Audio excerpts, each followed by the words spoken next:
नमस्कार दोस्तों, स्वागत है आपका हमारे YouTube चैनल एजी एक्सप्लेन में। आज हम आपको बताने वाले हैं पोसाइडन मूवी की स्टोरी। तो चलिए शुरू करते हैं।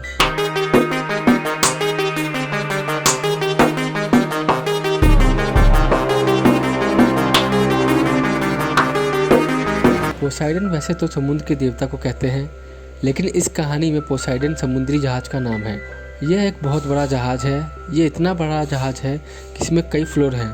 यहाँ पर सारे लोग खुश हैं क्योंकि आज 31 दिसंबर की रात है। सब लोग एंजॉय कर रहे हैं, डांस कर रहे हैं, पार्टी कर रहे हैं, ताश खेल रहे हैं, शराब पी रहे हैं। सब लोग अपने अपने तरीके से एंजॉय कर रहे हैं। वहीं इस जगह पर जहाज़ के कंट्रोल रूम को दिखाया जाता है कि इसके कैप्टन को कुछ शक होता है। वो कहता है कि ज़रूर कोई गड़बड़ है।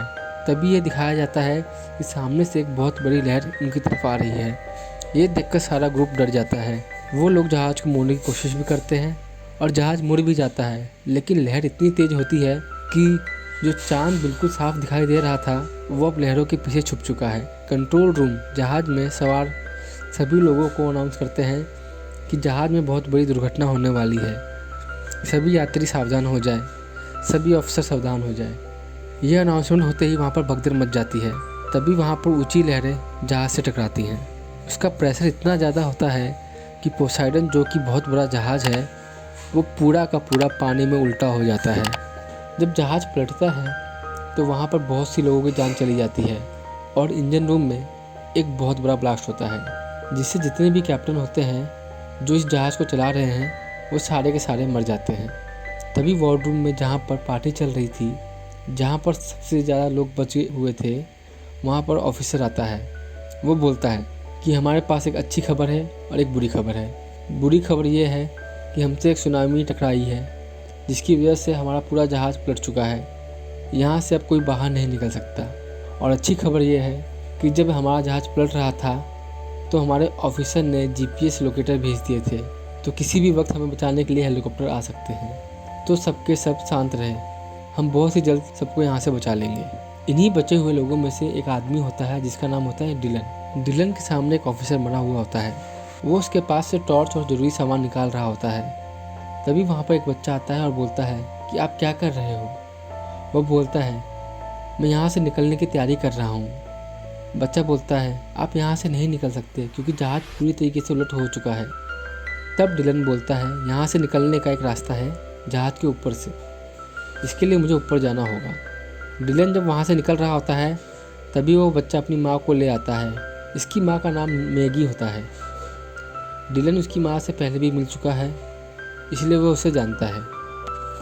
वो डिलन से पूछती है कि आपने मेरे बच्चे से क्या कहा, आप यहाँ से निकल सकते हो। वह कहता है, जी हाँ, मुझे एक रास्ता पता है। तब मैगी बोलती है कि अभी एक ऑफिसर ने अनाउंसमेंट किया है कि हमें यहाँ रुकना चाहिए। तभी वहाँ पर एक बूढ़ा आदमी आता है और वो कहता है कि मैं एक आर्किटेक्ट हूँ। वह बताता है कि इस जहाज़ को इस तरह से नहीं बनाया गया है कि यह उल्टे होकर तैर सके, यानी जहाज़ डूब जाएगा। वहाँ पर जो दूसरा आदमी होता है जिसका नाम रॉबर्ट है, वो डिलन से पूछता है, क्या तुमको डिस्को का रास्ता पता है। डिलन बोलता है, हाँ, वो ऊपर है। वो पूछता है, क्या तुम्हें डांस करने का मन कर रहा है। रॉबर्ट बताता है, नहीं, वहाँ मेरी बेटी फंसी हुई है। मैं भी तुम्हारे साथ चलता हूँ, लेकिन पहले मैं अपनी बेटी को बचाना चाहता हूँ। डिलन बोलता है कि मैं यह नहीं कर सकता क्योंकि मैं अपना काम अकेले करता हूँ।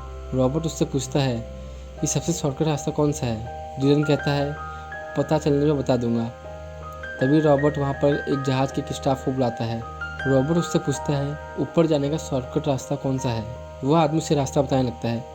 रॉबर्ट उस आदमी से बोलता है कि जितना साल का कमाते हो उसका दुगना पैसा दूंगा, बस हमें वहाँ ले चलो। वह आदमी राजी हो जाता है। अब रॉबर्ट डिलन से बोलता है कि अगर तुम्हारे पास प्लान है तो हमारे पास गाइड है, हम सब एक साथ निकल सकते हैं। इसके बाद डिलन इस बात के लिए राजी हो जाता है। सभी लोग अब जहाज़ के तली की ओर निकलते हैं, जहाँ पर तला ऊपर की ओर होता है। ये जहाज़ के तले के उस हिस्से से निकलना चाहते हैं जहाँ पर बड़े बड़े पंखे घूमते हैं, जो जहाज़ को आगे की तरफ ढकेलते हैं। ये जैसे इस खुफिया रास्ते से निकलते हैं तो उस दरवाजे को सील कर दिया जाता है ताकि पानी अंदर ना आए। अब ये सब के सब आगे बढ़ ताकि किसी भी तरीके से जहाज़ के तलवे तक पहुँच सके और अपनी जान बचा सके। लेकिन थोड़ी सी आगे जाने के बाद उनका रास्ता बंद हो जाता है। वहाँ पर बहुत सारी डेड बॉडी पड़ी होती है। इसके बाद ये लिफ्ट का दरवाज़ा खोलते हैं। लिफ्ट वहाँ से बहुत ज़्यादा ऊपर होती है, लेकिन ये किसी न किसी तरीके से वहाँ से जाने का रास्ता बना लेते हैं ताकि दूसरी तरफ दरवाज़ा खोलकर निकल जाए, लेकिन इनसे दरवाज़ा नहीं खुलता। लेकिन वहीं पर जो ऊपर की तरफ फ्लोर होता है उसकी लिफ्ट का दरवाज़ा खुल जाता है। अब किसी तरीके से एक दूसरे की मदद करते हुए ये वहाँ से निकल जाते हैं, लेकिन लास्ट में 2 आदमी रह जाते हैं, एक बूढ़ा आदमी और एक इनका गाइड। जब वो एक दूसरे को खींच रहे होते हैं तभी वो जिस पर खड़े होते हैं वो नीचे की तरफ खिसक जाता है और ये लोग गिर जाते हैं और लटक जाते हैं। नीचे बहुत बड़ी खाई होती है, अगर ये दोनों गिरेंगे तो मर जाएंगे। ऊपर में जो लिफ्ट होती है वो भी धीरे धीरे सरक कर नीचे आना शुरू कर दी है। डिलन ने बुरे आदमी का हाथ पकड़ रखा होता है और उस बुरे आदमी का पैर पकड़कर गाइड लटक रहा होता है। इन दोनों को खींचने में डिलन असमर्थ होता है। तभी वह देखता है कि ऊपर से लिफ्ट गिरने वाली है। वो उस बुरे आदमी से बोलता है कि उस गाइड को छोड़ दे, नहीं तो तुम भी मर जाओगे। वो बुरा आदमी नहीं चाहते हुए भी उसे धक्का दे देता है। जैसे ही डिलन उस बुरे आदमी को खींचता है, लिफ्ट ऊपर से नीचे की तरफ गिर जाती है और एक बहुत ज़ोरदार ब्लास्ट होता है। अब इनमें से एक आदमी मर चुका है। अब यहाँ पर सिर्फ 5 लोग बचे हैं जो आगे की तरफ निकलते हैं। आगे जाने के बाद इन्हें डिस्को रूम मिलता है। वहाँ पर कुछ लोग फंसे होते हैं, जिसमें रोबोट की बेटी, उसका बॉयफ्रेंड और 2 लोग और हैं। अब ये टोटल 9 लोग हैं। अब इन्हें किसी भी तरीके से जल्दी जहाज़ के ऊपर वाले हिस्से में पहुँचना होगा, क्योंकि जहाज़ डूबने वाला है। अब जब सभी लोग आगे बढ़ते हैं तो रास्ता एक बार फिर बंद हो जाता है। इन्हें दूसरी तरफ से जाना है, तो वहाँ पर स्टील की बहुत बड़ी रेलिंग टूट कर गिरी होती है, जिसके द्वारा यह दूसरी तरफ जा सकते हैं। डिलन पूछता है कि यहाँ से निकलने का कोई और रास्ता है। उनमें से एक लड़की होती है जो कई दिनों से जहाज़ में छिप रही होती है, क्योंकि उसके पास कोई टिकट नहीं होता और उसे किसी भी हालत में न्यूयॉर्क पहुँचना होता है। वो बताती है कि मैं कई दिनों से इस जहाज़ में छुप रही हूँ, यहाँ से निकलने का इसके अलावा और कोई रास्ता नहीं है। अब वह एक एक करके वहाँ से निकलना शुरू करते हैं। जब 5 लोग दूसरी तरफ पहुँच जाते हैं तो रॉबर्ट अपनी बेटी को बोलता है कि अब तुम जाओ, लेकिन इनके बीच एक शराबी भी होता है जो इन्हें डिस्को में मिला होता है। वह बोलता है कि पहले मैं जाऊँगा। जब वो उस रेलिंग के बीच में पहुँच जाता है तभी ऊपर से इंजन का एक बहुत बड़ा टुकड़ा गिरता है और वह शराबी उसके साथ नीचे गिर जाता है। उस इंजन के साथ बहुत सारा तेल भी गिरता है। सारा का सारा तेल पानी में गिर जाता है, जिससे पानी में आग लग जाती है। इस तरह 9 में से 8 लोग बचते हैं। 8 में से 5 लोग उस तरफ होते हैं जिस तरफ इन्हें जाना है। रॉबर्ट, डिलन और रॉबर्ट की बेटी अभी फंसे हुए हैं। पानी में आग लगी हुई है और कोई भी तरीका नहीं है उस तरफ जाने का, क्योंकि रेलिंग टूट चुकी है। तब डिलन फायर ब्रिगेड वाला पाइप निकालता है। पाइप को निकालने के बाद वो आग में कूद जाता है, क्योंकि आग के नीचे पानी है और ये बात डिलन को पता होती है। वो पानी के नीचे तैरते हुए दूसरी तरफ पहुंच जाता है और इसके बाद रॉबर्ट और उसकी बेटी भी दूसरी तरफ आ जाते हैं। इस तरह से ये 8 लोग बच जाते हैं। अब ये लोग जहाज़ के ऊपर वाले हिस्से में जाना शुरू करते हैं। डिलन को बहुत सारी बातें इसलिए पता होती हैं क्योंकि वह एक ज़माने में नेवी में था। हालांकि उसने अब नेवी छोड़ दी है, लेकिन उसे उस जहाज़ के बहुत सारे हिस्से के बारे में अभी भी जानकारी है। वही वार्डरूम में सारे लोग इस इंतज़ार में होते हैं कि कोई उन्हें बचाने के लिए आएगा, पर वहाँ पर पानी के प्रेशर से शीशा टूटना शुरू हो जाता है। जैसे ही शीशे टूटते हैं बहुत सारा पानी अंदर आ जाता है और सब के सब लोग मर जाते हैं। उनकी चीख पुकार से ये लोग डर जाते हैं और समझ जाते हैं कि नीचे वाले वार्डरूम में सभी लोग मर चुके हैं। जहाँ पर वो 8 लोग होते हैं वहाँ पर भी पानी भरना शुरू हो जाता है। इनके पास जाने के लिए कोई रास्ता नहीं होता। तभी यह वेंटिलेशन चैम्बर खोलते हैं। उस वेंटिलेशन चैम्बर में एक बार एक आदमी ही जा सकता है। यह एक एक कर जाना शुरू करते हैं। सबसे आगे रॉबर्ट होता है और सबसे पीछे डिलन। जब ये धीरे धीरे करके ऊपर बढ़ते हैं तो ये देखते हैं कि नीचे से पानी आना शुरू हो चुका है, यानी कि इस वेंटिलेशन चैम्बर में धीरे धीरे पानी भर रहा होता है। जब ये वेंटिलेशन चैम्बर के आखिरी छोर पर पहुंचते हैं तो देखते हैं कि ऊपर एक जाले लगे हुए हैं। रॉबर्ट उसे खोलने की बहुत कोशिश करता है, लेकिन वो कामयाब नहीं हो पाता क्योंकि वह चारों तरफ से बंद है। रॉबर्ट का हाथ उस जाली के बाहर नहीं निकल रहा होता, पर इनके साथ एक बच्चा होता है। रॉबर्ट उससे ऊपर बुला लेता है। रॉबर्ट उससे पूछता है कि किसी के पास कोई ऐसी चीज़ है जिससे हम पेज को खोल सके। तभी इनमें से एक महिला होती है जिसके पास टिकट नहीं होता, वो अपना क्रॉस का निशान जो उसने गले में पहना होता है वो उसे दे देती है। बच्चा धीरे धीरे उस पेज को खोलना शुरू करता है और नीचे से पानी भर रहा होता है। डिलन लगभग डूब ही जाता है, लेकिन तभी वहाँ पे वो जाली खुल जाती है और वो लोग एक एक करके बाहर निकल जाते हैं और डिलन की भी जान बच जाती है। उनको अभी 2 फ्लोर और ऊपर जाना है। इसके बाद ये लोग आगे की ओर जाते हैं तो ये एक टैंक में फंस जाते हैं।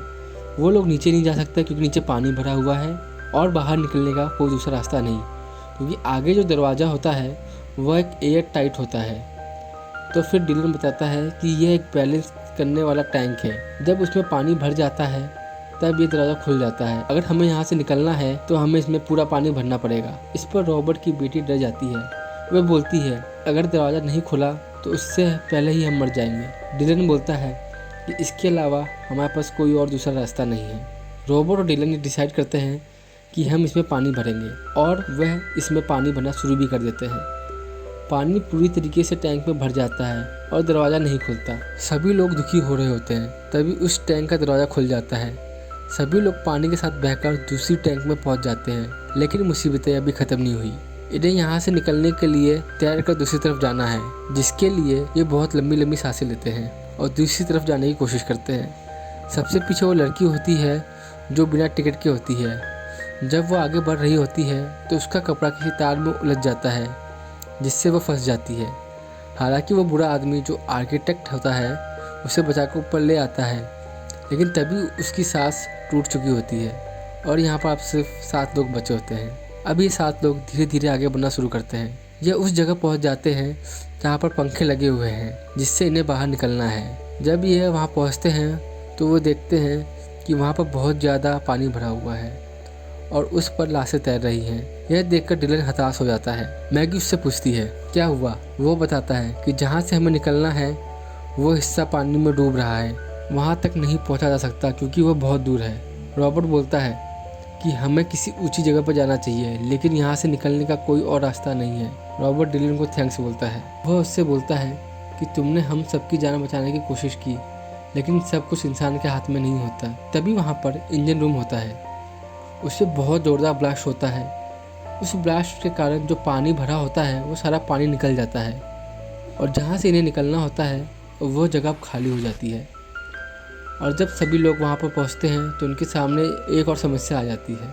समस्या ये होती है कि पंखे अभी घूम रहे होते हैं, वो उल्टी तरफ घूम रहे होते हैं, इसलिए हवा का प्रेशर इन लोगों की तरफ होता है। तभी रोबोट वहाँ पर एक नक्शा निकालता है। तभी उन्हें पता चलता है कि इसके नीचे एक कंट्रोल रूम है जहाँ पर जाकर इस पंखे को बंद किया जा सकता है, लेकिन वो कंट्रोल रूम 150 फीट दूर होता है और वहाँ जाने का मतलब मौत है। रॉबर्ट वहाँ जाना चाहता है, लेकिन रॉबर्ट की बेटी का जो बॉयफ्रेंड होता है वो कहता है कि आप वहाँ तक नहीं पहुँच सकते, लेकिन मैं जा सकता हूँ और उन पंखों को बंद कर सकता हूँ। और जब वो जा रहा होता है तब रॉबर्ट की बेटी बहुत रोती है। वो उसे जाने से मना करती है, लेकिन वो बोलता है किसी न किसी को तो ये काम करना पड़ेगा। अपनी बेटी को रोता हुआ देख रॉबर्ट पानी में कूद जाता है। वो उस कंट्रोल रूम की तरफ बढ़ रहा होता है। वहीं दूसरी तरफ डिलन वहाँ पर नहीं होता, क्योंकि मैगी का जो बेटा होता है वो पानी में बह गया होता है। मैगी और डिलन उसके बेटे को ढूंढ रहे होते हैं। डिलन मैगी के बेटे को बचा लेता है और सभी लोग उसी रूम में आ जाते हैं। इस जगह पर पानी बहुत तेज़ी से बढ़ रहा होता है। जल्दी से अगर इन्होंने पंखे को बंद नहीं किया तो सब लोग डूब जाएंगे। वहीं रॉबर्ट पंखों को बंद करने की कोशिश कर रहा होता है, लेकिन जिस बटन से पंखे बंद होते हैं वो बटन ही खराब हो चुका होता है और रॉबर्ट की सांस टूट रही होती है। लगभग वो मर ही चुका होता है, लेकिन तब तक वो उस बटन को देख लेता है जिससे पंखे को रिवर्स कर सके। वो मरने से चंद सेकंड पहले उस बटन को दबा देता है। इसके बाद रॉबर्ट की मृत्यु हो जाती है। रॉबर्ट ने सबकी जान बचाने के लिए अपनी जान दे दी। वही डिलन ऊपर से देखता है कि पंखे अभी भी घूम रहे हैं। वो बोलता है कि पंखे बंद क्यों नहीं हो रहे। तभी रॉबर्ट की बेटी का बॉयफ्रेंड बोलता है कि जो चीज़ें उनकी तरफ आ रही हैं अब वो बदल चुकी है, यानी हवा का प्रेशर अब दूसरी तरफ हो चुका है। वो डिलन से बोलता है रॉबर्ट ने पंखे को रिवर्स कर दिया है, हम चीज़ों को फेंक कर इस पंखे को बंद कर सकते हैं। इसके बाद वह एक बहुत बड़ा गैस सिलेंडर डिलन को देता है। डिलन उस सिलेंडर को उस पंखे की तरफ फेंकता है, जिससे एक बहुत बड़ा ब्लास्ट होता है और उस ब्लास्ट से इंजन रुक जाते हैं और पंखा टूट जाता है और ये लोग एक एक करके उस जहाज से बाहर कूद जाते हैं। बाहर आने पर उन्हें एक एयरबोट मिलती है। ये सभी लोग उस बोट में बैठ जाते हैं। तभी वो जहाज़ पानी में पूरी तरीके से डूबना शुरू हो जाता है। इसी के साथ ये कहानी समाप्त हो जाती है। तो दोस्तों, आपको कैसी लगी ये कहानी हमें कमेंट के माध्यम से ज़रूर बताएं और हमारे चैनल को सब्सक्राइब कर लें।